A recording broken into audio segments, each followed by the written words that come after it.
Alrighty, yo, what is going on, everybody? It's your boy, Mr. DDG94 here, back with another reaction video. Today we finna react to, let's talk about Head of State. This is by what's the brother's name? I forgot. Quan Cheeto. Shout out to him. Shout out to Quan Cheeto. For sure. Shout out to him. Brothers be showing love up here. We're gonna show that love right back. Make sure y'all go subscribe to his channel. Run them likes up, the views up, the comments up, subscribers up over there on his channel. You already know. Still, man, get this man subscribers up, man. I don't want to see no 49 subscribers, man. Get that man subscribers up, man. That man should be at 1,000 by now, man. Come on, y'all. Go support the homie, man. But anyways, though, without further ado, let's get right into it. Hey, bro. All right, let's get it. Back in the Head of State. The movie starts off with narration, but in the form of a song with no other than the late great Nate Dogg on the track. With Yeah, two that's what's random up. ass white girls dancing around him. I don't know why they're there. Even though it's been years since I've seen this movie, I still know the lyrics to the intro by heart. Like, it's just one of those DVDs I had in my rotation quite a bit when I was a kid. Everybody had this in their rotation. About a man, a simple man, a man with a dream to do the world some good. That's that real music, man. We get introduced to Chris Rock's character, Maze Gilliam, who's an Fun fact. Chris Rock stole this whole movie from Chris Tucker. Just want to throw that out there. Chris Rock stole this whole movie from Chris Tucker. I know it's probably going to hurt a lot of y'all. Be like, man, this is a classic, though. Just remember, Chris Tucker came up with this idea. Chris Rock stole it. So Chris Tucker could have been playing Head of the State, but Chris Rock got the idea. Chris Tucker was trying to recruit a bunch of comedians to be in the movie, trying to make like a Harlem Nights type of feel with the movie. And, well, Chris Rock had other plans. alderman, and it's a position that other politicians look down on in this movie. Is being an alderman really that bad? It can't be, right? Anyways, he's answering people's calls, complaining about a bunch of nonsense. What are you upset about? It's not a black-owned business? Yeah, but it's a Chinese food restaurant. I know it's fried rice, but it's not fried rice. No. You can't use food stamps to buy tires. I almost forgot that he has a fiance, but he puts her to the side because of work stuff. Yeah, that relationship sounds great. Maze heads out to help an old lady named Miss Pearl because the demolition crew is at her house and they're gonna blow it up with a damn bomb. Why not use a wrecking ball or anything else that would be less destructive? Exactly. Anything would be better than a fucking bomb, bruh. Miss Pearl notices her cat is still in the house and she goes inside to get him, but they can't shut the explosives off, so Maze goes inside the house and saves the day. Miss Pearl, we gotta get out of here. We're gonna blow this place up. Oh, they wouldn't do that, baby. Yeah. We've seen Malcolm X killed. We've seen JFK killed. Now, do you really think these people give a damn about you? Next, we see Maze pulling up to a gas station and we get introduced to some side characters and love interest Lisa, who was played by Tamala Jones. They have a short conversation about him saving the old lady and some boring old politics. We also see Hustleman making an appearance. Yeah. Sales slogan. You want it, I got it. If I ain't got it, I'm gonna get it. So get it while You want to get this good. He's out here selling meat. What? That may or may not be stolen. I guess he's the local meat plug or some shit. Buying meat from a random nigga off the street is mind-boggling to me. When Maze arrives back to his crib, he instantly gets pressed by his girlfriend, Kim, because he hung up on her earlier, and she breaks up with Maze because she feels like he's wasting his potential by just being an alderman, and berates him because he won't play the political game and climb up the ladder. She reveals that she hasn't paid any of the bills this month, causing his whip to get repossessed. Damn. Yeah, that's some evil shit. I would have lost my mind, and she's talking all types of crazy on top of that, bruh. Waiting for you to quit acting like a child and act like a grown man for a change, Maze. You're horrible in bed. Hey. I wish you would. Next, we see Democratic leaders having a meeting, and they already decided that they're gonna lose the race to Brian Lewis since their candidate just died in a plane crash along with his running mate. All that they need to do now is find a minority candidate who is willing to take the loss without knowing that the game is already rigged against them, just so the senator can swoop in and win the 2008 election. That's really a fucked up plan. Like, imagine you're only running for office just to lose for someone else's gain in the future. They don't even take into account of the possibility of that candidate winning, which adds more to the disrespect if you ask me. Anyways, we see Mays' life is going to shit. He got evicted out of his office, his bike got ran over, and he sees his ex out on a date with another man. We even have Nate Dogg chiming in on how bad everything is. Get used to Nate Dogg having more random appearances. I'm not complaining though, because this beat is hard as fuck. Feels bad, body low, got nowhere to go. What can you do when you feeling low? Man, I wanna know. And your car just got repoed. Somehow Dr. Connors finds Mays and takes him to a hotel where the Democratic Party is having a meeting, and they tell Mays that they want him to run for president despite only being an alderman.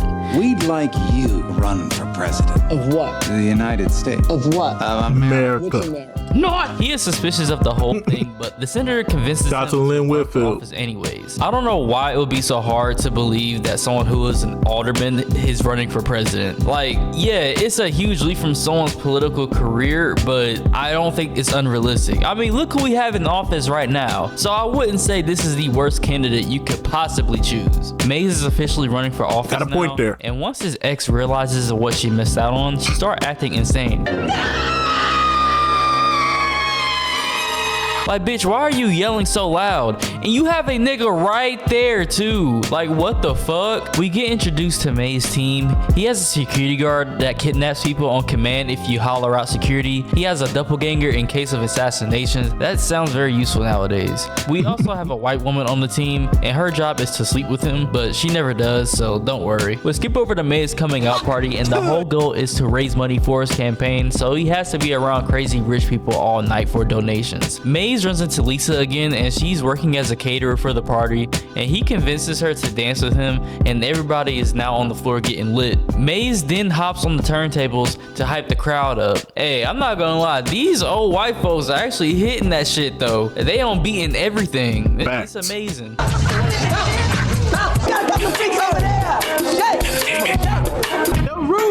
The roof is on fire. Then Mays fucks up the vibes by shouting the roof is on fire, and they think he's being serious, and they all panic and the party gets shut down. Then from out of nowhere, Mays' ex arrives, and she's trying to plan their wedding, and Mays ain't having none of that shit, and she gets snatched up by security. I can't decide whether we should have a DJ or a band. DJ band, DJ band, DJ band. Mays begins to go around the country for his campaign and basically uses the same speech for each state that he stops at. Like, come on, man, not every state can be the backbone of the United States. Then again, he has to pander to everyone to get his numbers up, so I'll let him have a pass on that one. The church people, who are the backbone and the spirit of this great land of ours. People like you, the ranchers, who are the backbone of this country. Mays is concerned about his speeches being too repetitive and wants to talk about things that are more relevant to the people, and he is only up by 1 point in the polls, but his team reassures him that everything will be just fine. We next get introduced to Mays' brother, Mitch, and he is played by no other than the late great legend himself, Bernie Mac. Yeah. It's always good to see him in a movie, man. Mitch wants to stop by and have a sit down with his little brother and tell him that the speeches they are giving him are not it, and wants Mays to be more authentic when he goes up on stage. You play the game when you working for them. This is your campaign. You supposed to be in charge. I love you, man. And I'm with you no matter what. Okay? Mays decides to take his brother's advice and go off script and delivers a speech to get the people behind him. This scene is actually pretty funny, and I had the feeling that Chris Rock improvised most of his lines here. How many of you right now work 2 jobs just to have enough money to be broke? I asked my niece the other day, what's 4 plus 4? She said 44. It is! It ain't right. That shit is wrong. Everyone loved the speech, and Maze wants to run his campaign his way, as it should have been from the start. Okay, I may have to take back from what I said earlier about him being in control, because what the fuck is this outfit? Dude should have just stuck to suits and ties. This motherfucker has on a Fat Farm denim outfit with this goofy ass hat that he looks like he stole from Common. Maybe I would forgive this outfit if it wasn't for this big ass US flag chain. Like, what the fuck are we doing, man? Wait, hold up. This nigga is wearing a US flag brass knuckle. Yo, this outfit is pissing me off the more I look at it. So I ain't gonna lie, that shit kind of fly. That shit kind of fly. I don't know. Maybe it's because I was around this time in this era, but I ain't gonna lie, that shit kind of fly. You kind of got that shit on a little bit. I'm just saying. let's move on, man. It seems like you take the hat off, though. Gotta take the hat off. That hat is killing me.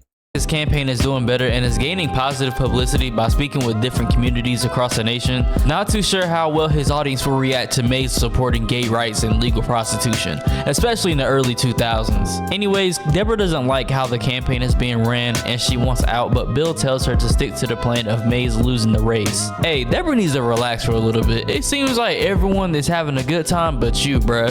She's probably still mad about that Darnell situation that happened a while back. If you know, you know. We're now 7 weeks away from election day, and Vice President Brian Lewis is just now learning who Maze Gilliam is and immediately starts hating for no real reason. This is my time. I've been vice president for 8 years. I am a war hero and I am Sharon Stone's cousin, and I'll be damned if I'm gonna let my election be ruined by this asshole. I get that he is your opponent and everything, but you didn't even know who he was until like 5 seconds ago. Anyways, Brian has his target set on Maze and starts running smear campaign ads against him, and now Maze has to figure out how he's going to respond, but he doesn't have too much of a leg to stand on because of his not so impressive resume. For now, he has to carry on and not focus on responding back, and continues to appear at events for good publicity. Oh shit! This nigga was in TNA getting jumped by R-Truth and Jeff Jarrett. Road Dogg, Jeff Jarrett, and R-Truth did a cameo for this movie. That's actually cool as fuck. If you didn't know, I'm a wrestling fan and just wanted to nerd out a little bit. Alright, let's get back to the review. The smear campaigns are getting worse for Maze, and the people are starting to turn against him because of this new ad that said that Maze is for cancer and not against it, despite not showing any proof of him saying that. I'm a Klansman. I hate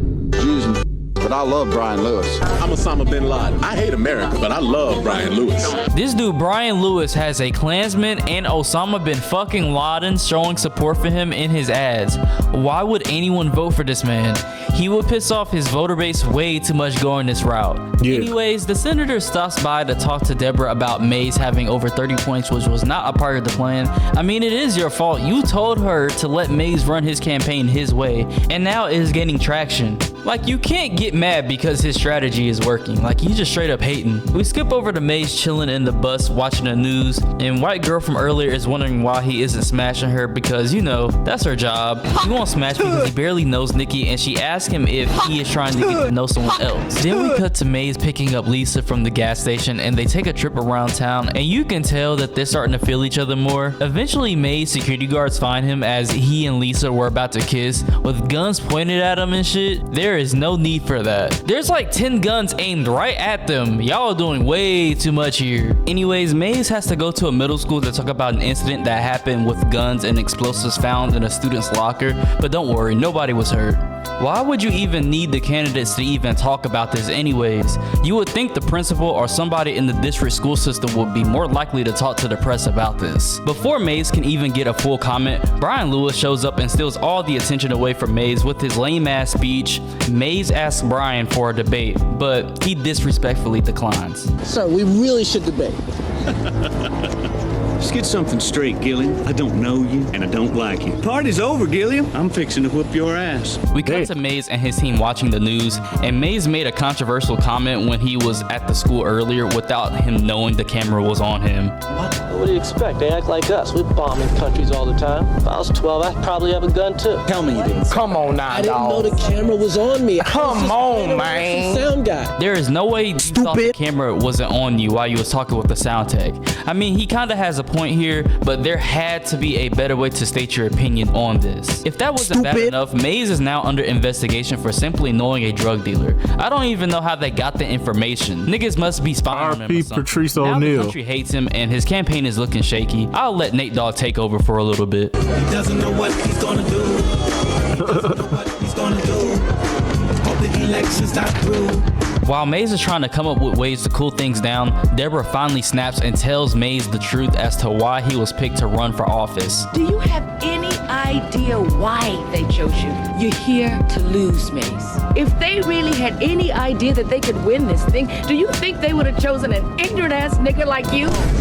Immediately after this, he kicks everyone off the bus, and now he's out on his own. Well, not for too long, because Dr. Connors finds him the next day to apologize and convinces him to get back on the team. Maze still needs a running mate, and of course, he picks his brother Mitch. His entrance is probably the only thing that most people remember about this movie. Anyways, Mitch instantly cooled things over with Maze's controversial comment from earlier, and everyone accepts the apology, and all is forgiven, it seems. They only have 4 weeks left until Election Day, and they are still far behind in the polls. Mitch kind of acts like a mouthpiece for Maze when they make appearances, and is basically Bernie Mac being himself, which makes for really good comedy. Hold that thought, we have a caller from Detroit. Go ahead, caller. Hey, Mitch, what you looking around for? It's Reggie, motherfucker. Where my money at, man? Don't call over here with that bullshit. How do you feel about NATO? I never met NATO. I never met NATO. I don't know nothing about it. I don't talk about people behind their back. Lewis still won't debate Maze. Calling him out isn't going to work, so they come up with an idea of simply annoying the shit out of him and forcing his hand. And this montage is one of my favorite parts of this movie.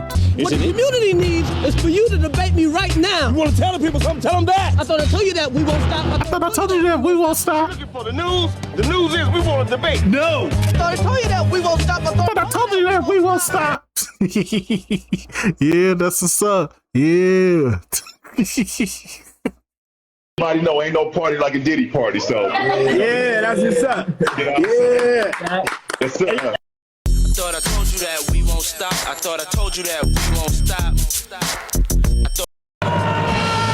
Brian is sick and tired of these niggas taunting him and insulting his mama, and they will finally debate. Damn. They should have talked about his mom earlier if that is what it would take to get a debate out of him. That shit right, nigga. It's 1 week before Election Day, and Maze is 18 points behind Lewis. Mitch is giving Maze a pep talk to get his brother ready for the debate next week. He tells him that Maze has to present himself better and stop wearing tracksuits all the time. Seriously, this dude's outfits are tracksuits 90% of the time. Like, wear something else, nigga, damn. Maze gets mad and starts hitting Mitch, and they start fighting, and Maze get his ass beat, of course. Later on, Maze calls Deborah to apologize, and he wants her back on the team, and she agrees to come back, and everything is all good. We're finally at the night of the debate, and the stakes are high now since tomorrow is going to be Election Day, so it's do or die at this point. We kind of start off on a bad foot for Maze, though. What steps should be taken to limit our youth's access to violent materials? How do we limit violent material? Turn it off. And if the kids cut it back on, knock them out. Is this nigga serious? For some reason, Kim makes an appearance. Like, lady, you've been kidnapped like 4 or 5 times by this point. After a while, you just gotta hang it up. Security! I love you so much.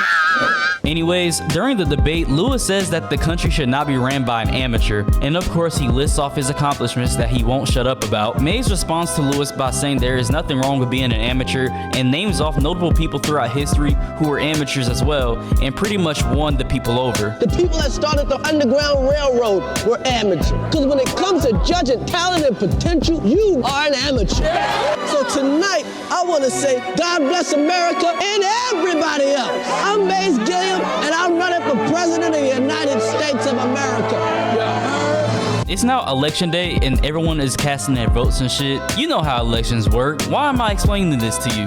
Maze's team is focused on getting endorsements, but Maze is more concerned with helping his neighborhood since their bus service is shut down. So he opts to drive his bus around town. We see his ex-fiance once again, but she doesn't get kidnapped this time, so it's all good.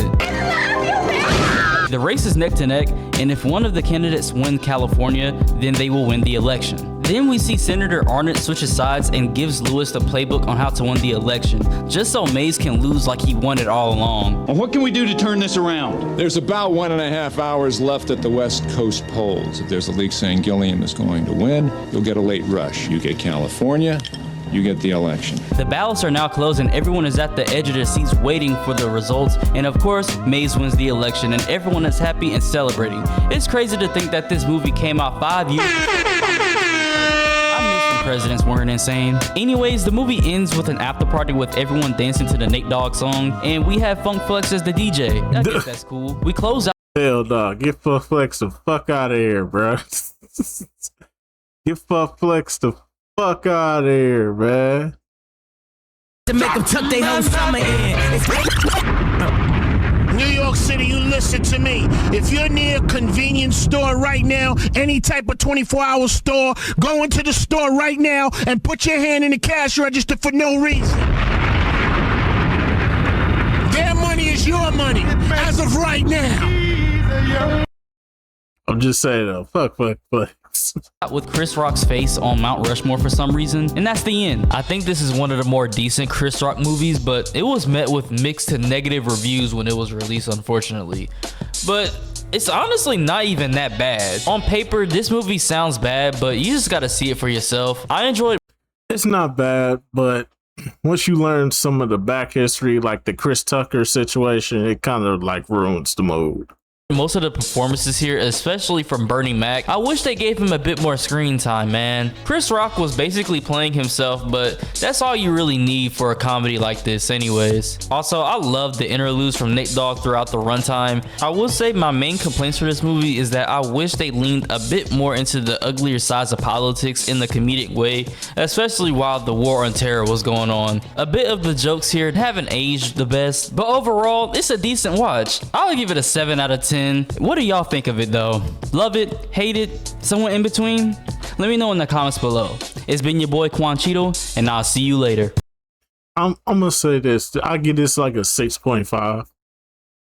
6.5, and yes, before y'all ask, yes, we watched this on stream. We watched this on stream back what? January? I think we watched this back in January. But yeah, man, other than that though, man, it was a good movie. But like I said, that Chris Tucker shit will make you look at this shit differently. But I digress though. But anyways though, that's just gonna about do it for this one. I'll see y'all in the next video. Till then, deuces.